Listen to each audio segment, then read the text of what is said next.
சில பேர் பாஸ்டர் அந்த 4 அடியை இப்படி ஆகிலும் எப்படி எடுத்தப்பா? அவர் வெளியூர் போனாரு, கல்லை மாற்றி வச்சுட்டான், அவ்வளோதான். ஏன் பாடி மாற்றி வச்ச? வந்தா பார்த்துக்கலாம் பாஸ்டர். வந்தா பார்ப்பாரான் இவர். என்ன பார்ப்பாரு? நமக்கு மினிஸ்டர் தெரியும், கவுன்சிலர் தெரியும், எம்பி தெரியும், யாரை வேணா தெரிஞ்சுக்கலாம். அவருக்கு மேலே ஒருத்தர் நிற்பார் அந்த பக்கம், தெரியுமா? எதுக்குப்பா தள்ளி வச்ச? கார் விடுறக்கு இடம் இல்லை பாஸ்டர். எப்போதைக்கு கார் வாங்கினேன், கார் விடுறதுக்கு இடம் இல்லைன்னு தெரியும்ல, கார் எதுக்கு வாங்கினேன்? கார் விட இடம் இல்லாதனால 4 அடி தள்ளி போட்டேன். இடம் இல்லைன்னா ரோட்ல நிறுத்து. எதுக்கு உனக்கு அந்த எல்லையை மாத்திர வேலை? ஒரு விசுவாசியா நீங்க இருக்கிறீங்கன்னா ஒரு அடி இன்னொருவனுடைய இடம் அநியாயமா நம்ம கையில் இருக்கக்கூடாது. அது தம்பிதோ அண்ணனதோ மச்சானதோ மாமனதோ யாரா இருந்தாலும் சரி, ஏன் கிட்ட இருக்கக்கூடாது. அப்படிலாம் அனுபவிக்கணும்னு அவசியமே இல்லை. 2 சென்ட் இருந்தாலும் பரவாயில்ல, உண்மையா உத்தமமா வாழ்ந்துட்டு தேவ சமூகத்துக்கு போகணும், இல்லையா? எனக்குன்னு கர்த்தர் என்ன எல்லையை வச்சிருக்கா அதுதான். யாராவது ஒரு ஏமாழி மாட்டினான்னா அவனை ஏமாத்தி எல்லாத்தையும் அபகரிக்கிற பழக்கம் ஒரு விசுவாசிக்கு இருக்கவே கூடாது. அந்த எண்ணமே வரக்கூடாது. அதை மனசுல கூட ஆசைப்படக்கூடாது. வேதத்தில் இதை பற்றி நம்ம வாசிக்கிறோம். உபாகமம் 19:14, உன் தேவனாகிய கர்த்தர் உனக்கு சுதந்திரமாய் கொடுக்கும் தேசத்தில் உன் கைவசமாய் இருக்கும் காணியாட்சியிலே முன்னோர்கள் குறித்திருக்கிற பிறனுடைய எல்லையை ஒற்றி போடாயாகன்னு போட்டிருக்கு. அதுல பூர்வ எல்லைன்னு ஒன்று இருக்கு, அயலானுடைய எல்லைன்னு இருக்கு. அந்த எல்லையை நீ மாற்றி போடாத. அர்த்தம் என்ன? இன்றைக்குள்ள சூழ்நிலையில் சொல்லணும்னா, அயலான் பக்கத்தில் ஒருத்தர் இருக்கான், அது சகோதரனா இருக்கலாம், அந்நியனா இருக்கலாம். ராத்திரி அவன் தூங்கிட்டு இருக்கிற நேரத்தில் எல்லைக்கல்ல வந்து 2 அடி தள்ளி வைக்கிறேன், எல்லைக்குரிய மாற்றி வைக்கிறேன். இந்த வேலையெல்லாம் செய்கிறவன் தேவனுக்கு பிரியமானவன் அல்ல. ஒரு திக்கற்ற பிள்ளையா இருக்கிறாங்க, விதவையா இருக்கிறாங்க, தங்களை தற்காத்துக்குள்ள திராணி இல்லாமல் இருக்காங்க, அவங்களுக்கு வந்து எதை எப்படி செய்யணும்னு தெரியல, வெகுளியா இருக்காங்கன்னு சொல்லுவாங்க பாருங்க. ஒண்ணுமே தெரியாம வெகுளியா இருக்கிறான், அறிவில்லாமல் இருக்கிறான். ஒருத்தன் மாட்டிக்கிட்டான்னா அவன் பத்திரத்தெல்லாம் தாம் பேர்ல மாத்துறது. இன்னைக்கு நடக்கிற அயோக்கியங்கள் பயங்கர மோசமா இருக்கு. வீட்டில் வாடகைக்கு விட்டான், இருப்பா வாடகைக்கு கெஞ்சி கேட்டான், நல்ல விசுவாசியா இருக்கான்னு விட்டான். 10 வருஷம் கழிச்சு வீடை காலி பண்ணுங்க, நாங்களும் என் பிள்ளை வர்றாங்கன்னா 10 லட்சம் கொடுத்தங்க காலி பண்றேன். யாரு? வாடகை வந்த ஆளு 10 மாசம் வாடகையை கொடுக்காம 10 லட்சம் கொடுத்தா காலி பண்ண வரான். இப்படி நடக்குது இன்னைக்கு. ஒரு இடத்த பார்த்துக்கப்பா, இதில் வாடகைக்கு இருக்கிற, நீ கொஞ்சம் இடத்த பார்த்துக்கோ அப்படின்னு அவர் வெளியூருக்கு போனார். திரும்பி வரும்போது பார்த்தா அவர் 10 வருஷம் கழிச்சு வந்து பார்த்தா இபி பில்ல தாம் பேர்ல கட்டியிருக்காரு 10 வருஷமா. என்ன ரொம்ப சாமர்த்தியசாலி? ஆமா, பெரிய சாமர்த்தியசாலி. எல்லாத்தையும் வாரிட்டு எங்கே பார்ப்ப போற? எங்கே போற? சொந்த அண்ணன் தம்பி கூட இருக்கிறான், ஒருத்தன் வெகுளியா இருப்பான், அவனுக்கு தெரியாமல் எல்லா பத்திரத்தையும் மாற்ற வேண்டியது, ரெஜிஸ்டர் பண்ண வேண்டியது, தாம் பக்கம் திருப்ப வேண்டியது.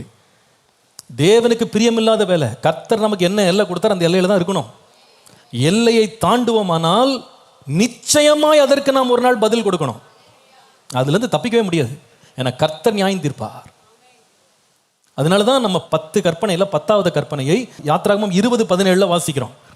பிறனுடைய வீட்டை இச்சையா எதிர்ப்பாயாகனா ஆசைப்படாத, எனக்கு வாய்க்கலையேன்னு ஏங்காத. பிறனுடைய வீட்டையும் அப்படி ஆசைப்படாத, பிறனுடைய மனைவியை ஆசைப்படாத. ஏன் அவங்க வீட்டில் வேலை செய்கிறவங்களாம் நம்மளுக்கு வாய்க்கலையே, நம்மளதெல்லாம் திருடிக்கிட்டு தான் ஓடுது, அவங்க நல்லா வேலை செய்கிறான், நமக்கு அந்த மாதிரி ஒரு வேலைக்காரன் கிடைக்கலையே, வேலைக்காரி கிடைக்கலையேன்னு அப்படி ஆசைப்பட்டு ஏங்காத. பிறனுடைய எருதை கூட ஆசைப்படாத, பிறனுடைய கழுதையை கூட ஆசைப்படாத. இது கற்பனையாக கர்த்தர் கொடுத்தாரு. உனக்கு எதுக்கு அவன் மேலே ஆசை? இன்னொருவன் மனைவியின் மேல உனக்கு எதுக்கு ஆசை? அவங்க வீட்டின் மேல உனக்கு எதுக்கு ஆசை? ஒரு எல்லைக்குள்ள இரு. அளவிற்கு மீறி நீ ஆசைப்பட ஆரம்பித்தால் ஆபத்திலே சிக்குவாய்.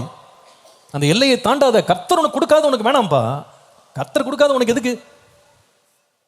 சில பேர் பாஸ்டர் அந்த 4 அடியை இப்படி ஆகிலும் எப்படி எடுத்தப்பா? அவர் வெளியூர் போனாரு, கல்லை மாற்றி வச்சுட்டான், அவ்வளோதான். ஏன் பாடி மாற்றி வச்ச? வந்தா பார்த்துக்கலாம் பாஸ்டர். வந்தா பார்ப்பாரான் இவர். என்ன பார்ப்பாரு? நமக்கு மினிஸ்டர் தெரியும், கவுன்சிலர் தெரியும், எம்பி தெரியும், யாரை வேணா தெரிஞ்சுக்கலாம். அவருக்கு மேலே ஒருத்தர் நிற்பார் அந்த பக்கம், தெரியுமா? எதுக்குப்பா தள்ளி வச்ச? கார் விடுறக்கு இடம் இல்லை பாஸ்டர். எப்போதைக்கு கார் வாங்கினேன், கார் விடுறதுக்கு இடம் இல்லைன்னு தெரியும்ல, கார் எதுக்கு வாங்கினேன்? கார் விட இடம் இல்லாதனால 4 அடி தள்ளி போட்டேன். இடம் இல்லைன்னா ரோட்ல நிறுத்து. எதுக்கு உனக்கு அந்த எல்லையை மாத்திர வேலை? ஒரு விசுவாசியா நீங்க இருக்கிறீங்கன்னா ஒரு அடி இன்னொருவனுடைய இடம் அநியாயமா நம்ம கையில் இருக்கக்கூடாது. அது தம்பிதோ அண்ணனதோ மச்சானதோ மாமனதோ யாரா இருந்தாலும் சரி, ஏன் கிட்ட இருக்கக்கூடாது. அப்படிலாம் அனுபவிக்கணும்னு அவசியமே இல்லை. 2 சென்ட் இருந்தாலும் பரவாயில்ல, உண்மையா உத்தமமா வாழ்ந்துட்டு தேவ சமூகத்துக்கு போகணும், இல்லையா? எனக்குன்னு கர்த்தர் என்ன எல்லையை வச்சிருக்காரு அதுதான். யாராவது ஒரு ஏமாழி மாட்டினான்னா அவனை ஏமாத்தி எல்லாத்தையும் அபகரிக்கிற பழக்கம் ஒரு விசுவாசிக்கு இருக்கவே கூடாது. அந்த எண்ணமே வரக்கூடாது. அதை மனசுல கூட ஆசைப்படக்கூடாது. வேதத்தில் இதை பற்றி நம்ம வாசிக்கிறோம். 1 ராஜாக்கள் 21ஆம் அதிகாரத்தில் நீங்கள் முதல் 19 வசனம், நான் சம்பவத்தை மட்டும் சொல்றேன். இதுல என்ன சம்பவம்னு கேட்டா, அங்கே ஒரு மனுஷன் இருக்கிறான். அவன் பேர் நாபோத். சொல்லுங்க, யாரு? நாபோத். தெரியும் இந்த சம்பவம். அந்த நாபோத் ஒரு பெரிய திராட்சை தோட்டத்தை வைத்திருக்கிறான். இதை திராட்சை தோட்டத்தை வச்சிருந்தா இந்த நாபோத்துக்கு பக்கத்து வீடு யாருன்னு கேட்டா, அங்க ஆகாப் அப்படின்னு ஒரு ராஜா, இஸ்ரவேலின் ராஜா பக்கத்து காம்பவுண்ட்ல இருக்காரு. இவர் ஒரு நாள் என்ன பண்றாருன்னா, மாடியில் போய் உலாத்தும் போது பக்கத்தில் பார்த்தா இந்த திராட்சை தோட்டத்தை பார்த்தோன்னு இவருக்கு மனசுக்குள்ள ஒரு ஆசை வருது. இதை நம்ம வாங்கி இதில் கீரை தோட்டமா மாற்றலாம் அப்படின்னு இவர் நினைக்கிறாரு. அதுவும் தப்பு கிடையாது, பக்கத்தில் கொண்டு வாங்கலாமே அப்படின்னு நினைக்கலாம்.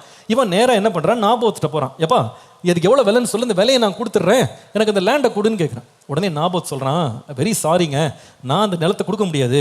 ஏனென்றா இது எங்க மூதாதையர் கொடுத்த நிலம், நாங்கள் சந்ததியாக இந்த நிலத்தில் இருக்கிறோம். என் பிள்ளைகளுக்கு தான் நான் கொடுத்துட்டு போவேனே தவிர இந்த நிலத்தை நாங்கள் விற்க மாட்டோம், இது எங்களுக்கு தானமாக கிடைச்சது, நான் விற்க மாட்டேன். அவ்வளோதாங்க. விற்க மாட்டேன்னு சொன்ன உடனே இந்த ராஜா ரொம்ப व्यसனமாயிட்டானா, ரொம்ப துக்கமாயிட்டு போய் வீட்டில் சாப்பிடாமலே ஒரு சைடு திரும்பி படுத்துட்டாரு. இவனுக்கு ஒரு நல்ல ஒரு மனைவி கிடைச்சா பாருங்க, ஏசபேல்னு. அவ வந்திருக்கா. என்ன ஒரு பக்கம் திரும்பி ரொம்ப படுத்து நம்ம துக்கமாக இருக்குன்னு கேட்டால் இவர் உடனே அழுது சொல்லியிருக்காரு, இந்த மாதிரி ஒரு நிலம் பக்கத்தில் இருக்கல, அந்த நாபோத் போய் கேட்டு பார்த்தேன், காசு கொடுறான்னு கேட்டால் கொடுக்க மாட்டேன்னு சொல்லிட்டான்.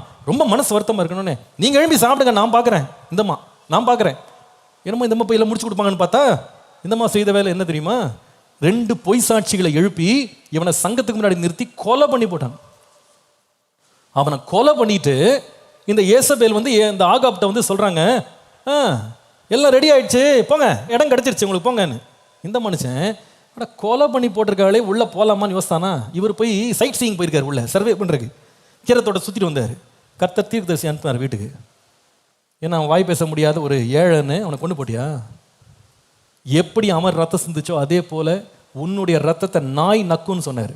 சொன்ன வார்த்தையின்படியே எசபேலுடைய ரத்தத்தை நாய்கள் நக்கினது. இதெல்லாம் எதை பற்றி பேசுதுன்னு சொன்னால், ஏதோ பெரிய ஆவிக்குரிய காரியம் நினைக்காதீங்க, நில பிரச்சனை. விசுவாசிகள் நான் எச்சரிப்பாக சொல்கிறேன், உங்களுக்கு கர்த்தர் கொடுக்காத நிலம் உங்களுக்கு வேணாங்க, வேண்டாம். 2 அடி நிலத்துக்கு போய் சண்டைக்கு போகாதீங்க. உனக்கு அது கிடையாது, அது வேண்டாம், அதை விட்டுரு. அநியாயத்தின் திரவியம் ஒன்றுக்கு உதவாது. அநியாயமாக ஏதாவது வாங்கியிருந்தா நாளை தனியாக திருப்பி கொடுத்துருவேன், பாதியை ஏழைகளுக்கு கொடுத்துருவேன்னு சகையை சொன்னான். பின்பு தான் ஏசு சொன்னார், இந்த வீட்டுக்கு ரட்சிப்பு வந்தது. அநியாயத்தை உள்ள வச்சுக்கிட்டு நீ என்னதான் பாட்டு பாடி, என்ன ஜெபம் பண்ணி, என்ன ஃபாஸ்டிங் போடு, என்ன ஊழியம் பண்ணு, ரட்சிப்பு உள்ள வராது. அதான் உண்மை. கேட்கணும்னா கேளுங்க, கேட்க முடியாட்டி போங்க. அதுடைய பின்பலவே நீங்க பார்ப்பீங்க. இன்றைக்கு நீங்க அபகரிச்சிங்க, ஆனால் ஒரு நாள் விலை கொடுக்கணும். பின்னாடி வர்றான்ல பிள்ளை, அவன் நம்மளை என்ன செய்வான்னு உங்களுக்கு தெரியும். அப்புறமா இதுதான் வேதம்.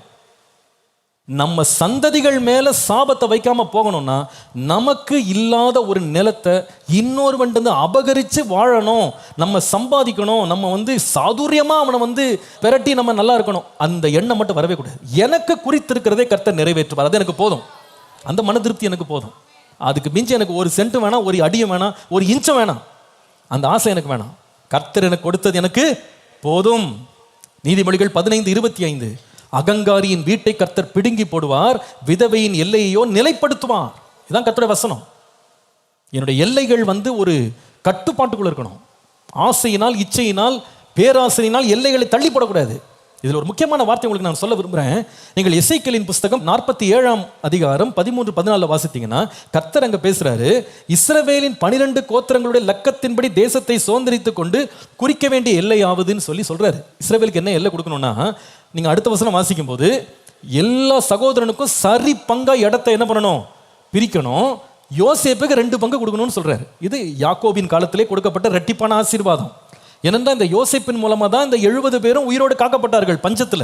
அதனால அவனுக்கு கிஃப்ட் என்னன்னா 2 பங்கு அவனுக்கு கிடைக்கும். 2 டைம்ஸ் அவனுக்கு கிஃப்ட் கொடுக்குறாரு. ஆண்டவர் அதையும் ஆமோதிச்சு அவன் செய்த நன்மைக்காக 2 பங்கு மற்றவங்களுக்கு எல்லாம் சரி பங்கா பிரிச்சுட்டார். பிரிச்சுன்னு சொல்லிட்டு இவங்க 40 வருஷம் டிராவல் பண்ணி பெரிய தேசத்தை, விஸ்தாரமான தேசத்தை சுதந்திரிக்கணும்னு வர்றாங்க. வரும்போது கர்த்தர் செய்த வேலையை பாருங்க. பார்க்கறதெல்லாம் எடுத்துக்கோ, எல்லாம் உனக்கு தான் சொல்லலை. உபாகமத்தின் புஸ்தகம் 2ஆம் அதிகாரம் 2 முதல் 5 வசனங்களை கவனிங்க. அதுல 3ஆம் வசனத்திலிருந்து பார்க்கலாம். கர்த்தர் சொல்றாரு, நீங்கள் இந்த மலை நாட்டை சுற்றி திரிந்தது போதும், இப்ப வடக்கே திரும்புங்கள்ன்றார். போதும், சுத்தினதெல்லாம் போதும், எங்க திரும்புங்க, வடக்கு திரும்புங்க. ஏன் வடக்கு திரும்பணும்னு கேட்டா 4ஆம் வசனம், ஜனங்களை நீ கட்டளையிடணும். என்ன சொல்லணும்னா, சேயீரிலே குடியிருக்கிற ஏசாவின் புத்திரரான உங்கள் சகோதரன் எல்லையை கடக்க போறீங்க. இப்ப யாருடைய எல்லைக்கு வந்துட்டாங்க? இப்போ இவங்க ஏசா அப்படின்ற யாக்கோபினுடைய சகோதரன் இருக்கான் பார்த்தீங்களா, அவனுடைய எல்லைக்கு வந்துட்டாங்க. இப்போ ஆண்டவர் சொல்றாரு, இந்த எல்லைக்கு வந்துட்டு இப்போ வடக்கு பக்கம் திரும்புங்க. இந்த எல்லை பக்கத்தில் வர்ற நீங்க ஜாக்கிரதையா இருங்க. எதுக்கு ஜாக்கிரதையா இருங்கன்னா, கர்த்தரே சொல்றாரு 4ஆம் வசனத்தின் கடைசி பகுதி, அவர்கள் உங்களுக்கு பயப்படுவார்கள். அவங்க பயந்தா கூட நீங்க எச்சரிக்கையா இருங்க. எதுக்கு எச்சரிக்கையா இருக்கணும்? 5ஆம் வசனத்துல, அவர்களோட நீங்க போர் செய்யாதீங்க, சண்டை போடாதீங்க. அவர்கள் தேசத்துல ஒரு அடி நிலத்தை கூட உங்களுக்கு நான் கொடுக்க மாட்டேன். சேயீர் மலை நாட்டை யாருக்கு கொடுத்தேன்? ஏசாவுக்கு சுதந்திரமா கொடுத்துட்டேன். அதனால அதுல ஒரு அடி கூட கொடுக்க மாட்டேன்னாரு. அதனால நான் பார்க்கறதெல்லாம் கர்த்தர் கொடுப்பாரு, ஜெபம் பண்ணெல்லாம் கிடைச்சிரும். இந்த பிரம்மையில யாரும் உட்காந்துருக்காதீங்க, கேட்கறதெல்லாம் கிடைக்காது. கர்த்தர் ஒவ்வொருத்தருக்கும் ஒரு எல்லையை வச்சிருக்காரு. நீ 40 நாள்ல 400 நாள் உபவாசம் இருந்து தண்ணி குடிக்காம ஜெபம் பண்ண கூட ஒரு அடி கிடைக்காது. ஏன்னா கர்த்தர் நியமிச்சிருந்த எல்லையில் நம்ம குடியிருக்கணும். ஏசாவுக்கு எல்லையை குறிச்சிட்டு சொல்றாரு, ஒரு அடி கூட கொடுக்க மாட்டேன், நோ காம்ப்ரமைஸ், இதை பத்தி பேசாத, அந்த எல்லையில கொடுக்க மாட்டேன், அவங்ககிட்ட கொடுத்துட்டேன் நான், அதை உங்ககிட்ட கொடுக்க மாட்டேன். அதோட விட்டாராங்க. ஆச்சரியமானது இன்னும் பின்னாடி தொடருது. இப்போ நீங்க 8ஆம் வசனத்துல வாசிங்க. இப்போ சேயீரிலே குடியிருக்கிற நம்முடைய சகோதரன் ஏசாவின் புத்திரரை விட்டு புறப்பட்டாங்க. புறப்பட்டு இப்போ எங்க வந்தாங்கன்னா, அந்த வசனத்தின் கடைசி சொல்லுது, மோவாபின் வனாந்தர வழியாக வந்தார்களாம். எங்க வந்தாங்க? சத்தமா சொல்லுங்க. மோவாப். இப்போ சேயீர்ல இருந்து மோவாபுக்கு வந்துட்டாங்க. இப்போ 9ஆம் வசனத்துல வாசிக்கிறோம், கர்த்தர் சொல்றாரு, நீ மோவாபை வருத்தப்படுத்தாமலும் அவர்களுடைய போர் செய்யாமலும் இரு, அவர்கள் தேசத்திலே உனக்கு ஒன்றும் சுதந்திரமாக கொடுக்க மாட்டேன். ஆர் என்னும் பட்டணத்தின் சீமையை லோத் புத்திரருக்கு சுதந்திரமா கொடுத்துட்டேன். இஸ்ரவேலுக்கு லேண்டை கொடுக்கறதுக்கு முன்னாடியே யார் கொடுத்துருக்காரு? மோவாபுக்கு லேண்டை ஏற்கனவே பிரிச்சு வச்சிருக்காரு, ரெஜிஸ்டர் பண்ணிருக்காரு. இன்னும் வரேன். 18ஆம் வசனத்துல இருந்து படித்தீங்கன்னா, இப்போ இவங்க மோவாபுடைய எல்லையை தாண்டிட்டாங்க. இப்போ மோவாபுடைய எல்லை தாண்டி வரும்போது 19ஆம் வசனத்துல வாசிக்கிறோம், அம்மோன் புத்திரருக்கு எதிராக இப்ப நீங்க பக்கத்துல போறீங்க. நீ அவர்களை வருத்தப்படுத்தும், அவர்களோட போர் செய்யவும் வேண்டாம். அம்மோன் புத்திரரின் தேசத்தில் ஒன்றும் உனக்கு சுதந்திரமாக கொடேன், அதை லோத் புத்திரருக்கு சுதந்திரமா கொடுத்தேன். உங்களால இதை நம்ப முடியாத? இந்த மோவாபியரும் அம்மோனியரும் யாருன்னு உங்களுக்கு தெரியும்ல? லோத்தின் வழியாக பிறந்த பிள்ளைங்க. ரொம்ப தேவனுக்கு அருவருப்பான ஒரு சந்ததி அது, பாவ சந்ததிங்க. தேவனுடைய சமூகத்துல 7ஆம் தலைமுறை மட்டும் உள்ள பிரவேசிக்க முடியாது அவங்களுக்கு. அப்படிப்பட்ட ரெஸ்ட்ரிக்ஷன் இருக்கு அந்த ஜனங்களுக்கு. ஆனா கர்த்தர் சொல்றாரு, வாக்குத்தத்தம் பண்ணப்பட்ட பிள்ளைகளுக்கு லேண்ட் கொடுக்கறதுக்கு முன்னாடி அவங்களுக்கு லேண்ட் கொடுத்து வச்சிருக்கேன்றாரு. அப்படின்னா அர்த்தம் என்ன தெரியுமா? சில பேர் நினைக்கிறது, பாஸ்டர் இந்த ஏசா மாதிரி எங்க அண்ணன் கூட ஜூடித்னு ஒரு பொண்ணை போய், கானானியா பொண்ணை போய் கல்யாணம் பண்ணிட்டான் பாஸ்டர், எங்க அப்பா அம்மாவுக்கு ரொம்ப வருத்தம், அதனால அவனுக்கு சொத்தெல்லாம் கொடுக்க மாட்டோம் நாங்க தீர்மானம் பண்ணிட்டோம். நீ யார் சொல்ற கதை? அதான் கர்த்தர் கேட்கிறாரு. நீ யார் சொல்றது? அவனை எப்படி நியாயம் தீர்க்கணும் எனக்கு தெரியும். அவனுக்குரிய பங்கு அவனுக்கு கொடு, அதுல ஒரு அடி நிலத்தை கூட உனக்கு நான் கொடுக்க மாட்டேன். சரி, இந்த மோவாப் அம்மோன் எப்படிப்பட்டவங்க? துன்மார்க்கமான வழியில் பிறந்த பிள்ளைங்க. அவங்களுக்கு எல்லையை குறிச்சு வச்சுட்டு சொல்றாரு, நீ என்னதான் முட்டி மோதினாலும் அதுல இருந்து ஒரு அடி கொடுக்க மாட்டேன். அவங்க பயப்படுவாங்க, அதுக்காக நீ போர் செஞ்சிடாத, ஜாக்கிரதையாரு, அவங்க எல்லையை தொற்றாத. அவங்களுக்கு கொடுத்தேன். யாருக்கு தெரியுமா? துன்மார்க்கனுக்கு. துன்மார்க்க சந்ததி கொடுத்தாருங்க லேண்டு. நீங்க யோசிக்கலாம், எப்படி கர்த்தர் கொடுத்தாரு? ஆமா, நல்லோர் மேலும் தீயோர் மேலும் மழையை பெய்ய பண்ணுகிறார். அவர் அவருக்கு குடியிருப்பின் எல்லையை கொடுக்கிறார். நீங்க வீட்டுல யாரோ ஒருத்தர் தவறு செஞ்சுட்டாங்கன்றதுக்காக நான் அப்படி கொடுக்க மாட்டேன் இப்படி கொடுக்க மாட்டேன்னு பறிச்சிங்க, கர்த்தர் வந்து நிற்பார். அது உன் வேலை கிடையாது. உன்னுடைய சகோதரனுடைய எல்லையில உனக்கு என்ன வேலை? நீ கிளம்பி போ, அவனை நியாயம் தீர்க்கிறது என் வேலை, நான் நியாயம் தீர்ப்பேன், நீ போ. அவங்களை எப்படி மாற்றணும்னு எனக்கு தெரியும், எப்படி கொண்டு வரணும்னு எனக்கு தெரியும். கர்த்தர் விரட்டிட்டாரு. கடைசியில் பாருங்க, இந்த மோவாபு எல்லையை தொடாதன்னு சொல்லி கர்த்தர் விலக்கி விட்டார் பாருங்க. கடைசியில் மோவாபுல இருந்து தான் இஸ்ரவேலின் ரட்சகரே பிறந்தார், ரூத்தின் வழியாக. ஒரு ஆமேன்னு சொல்லுங்க. நமக்கு நாளைக்கு என்ன நடக்கும்னு தெரியாது, கர்த்தர் எப்படி மாற்றுவாருன்னு தெரியாது. நியாயம் தீர்க்கிற வேலை ஏன் வேலை இல்லை. சில பேர் இந்த வீடுகளில் சில தடவை சில பிரச்சனை வந்து அவன் கீழ்ப்படியாம போயிட்டான், அவன் சொல் பேச்சு கேட்காம போயிட்டான், அவன் கொடுக்க மாட்டேன். அது நம்ம வேலை இல்லை, அது நம்ம வேலை இல்லை, அது கர்த்தர் நியாயம் தீர்ப்பார். ஒருத்தங்க தவறு செஞ்சுட்டாங்கன்றதுக்காக உடனே அந்த எல்லையை நான் அபகரிச்சுக்கிடுவேன், நான் அதில் வாழ்ந்துருவேன், நான் அதில் கட்டிடுவேன், நீங்கள் காலை வச்சுங்க, அது நமக்கு ஒரு பெரிய ஆபத்து. அது தேவனுக்கு பிரியமில்லாத ஒரு வேலை. அதை நீ செய்யாதப்பா. நீ சரி பங்காக எல்லாருக்கும் பங்கு போட்டு கொடு. அதிலிருந்து அவனை வாழ வைக்கிறதும் அவனை விரட்டுறது அது ஏன் வேலை, அது நான் பார்த்துக்கிறேன். இன்றைக்கு ஆண்டவர் நம்மோடு பேசுறாரு, பிறனுடைய அது எனக்கு வேண்டாம், அந்த எல்லைக்குரிய நான் வைப்பேன், அந்த எல்லையை தாண்ட மாட்டேன், எல்லையை மீறவே மாட்டேன், மற்றவனுக்குரியது எனக்கு வேணாங்க. என்னை ஆசீர்வதிக்க கர்த்தர் போதுமானவர். சபை முழுவதும் இதில் நீங்கள் எச்சரிப்பா இருக்கணும். எந்த காரணத்தை கொண்டும் இன்னொருவனுடைய எல்லை எனக்கு வேண்டாம். கர்த்தனை குடிசையில் வாழ வச்சாலும் குடிசையில இருப்பேன், மாடி கொடுத்தா மாடியில் இருப்பேன். ஒருவேளை அந்த லாசரு என்ற பிச்சைக்காரனை போல ரோட்லேயே தான் இருந்து சாகணும்னா நான் பரலோகத்துக்கு போய் தூதர்களால் தூக்கி கொண்டு போகப்படுவேன். எனக்கு அது முக்கியம் கிடையாது. ஆனால் இன்னொருத்தனுடைய பொருளை நான் அபகரிச்சேன் என்னை பற்றி எழுதப்படக்கூடாது. அந்த வார்த்தை நம்ம ஒவ்வொருடைய வாழ்க்கையில் உண்மையாக இருக்கணும். என் எல்லை என்ன? இன்றைக்கு செய்தியை கேட்டுட்டு ஒருவேளை ஆவியாளர் உங்களோட பேசி நீ அவங்களுக்கு நியாயமாய் போய் சேர வேண்டிய பத்திரத்தை போய் கொடுன்னு சொன்னார்னா அமைதியாக போய் ஆண்டவர் சொல்கிற வார்த்தையின்படி கொடுங்க. பாஸ்டர் சின்ன வயசுல அந்த தப்பு பண்ணாங்க, இந்த தப்பு பண்ணாங்க, நாங்கள்லாம் குடும்பமாக எடுத்து அவனுக்கு கொடுக்கக்கூடாதுன்னு சொல்லி எல்லாம் பிரிச்சுக்கிட்டோம். அந்த பாவத்தில் உடன்படாதீங்க. அது மோவாபா இருக்கலாம், அம்மோனா இருக்கலாம், அது ஏசாவா இருக்கலாம். கர்த்தர் அதை நியாயம் தீர்ப்பார். நாம் அதை ஒரு சாக்கா பயன்படுத்திட்டு நியாயத்தை மாற்றி எழுதக்கூடாது, நிலத்தெல்லாம் மாற்றி எழுதக்கூடாது. குடியிருப்பின் எல்லையை குறிக்கிறவர் கர்த்தர். அல்லேலூயா. எனக்கு ரொம்ப ஆச்சரியமா இருந்தது என்னன்னா, இந்த பாவ சந்ததி கர்த்தர் பேசுறாருங்க. ஏசாவனுடைய சந்ததிக்கு கர்த்தர் பேசுறாரு. அவனுடைய நிலத்துல ஒரு அடி கொடுக்க மாட்டேன்னு கர்த்தர் வழக்காடுறாரு. அப்ப எவ்வளவு நீதி உள்ளவர் நம்முடைய தேவன் பாருங்க. அல்லேலூயா. நம்முடைய வாழ்க்கையில் இது ரொம்ப ஜாக்கிரதையா கவனிக்க வேண்டிய ஒரு காரியம்.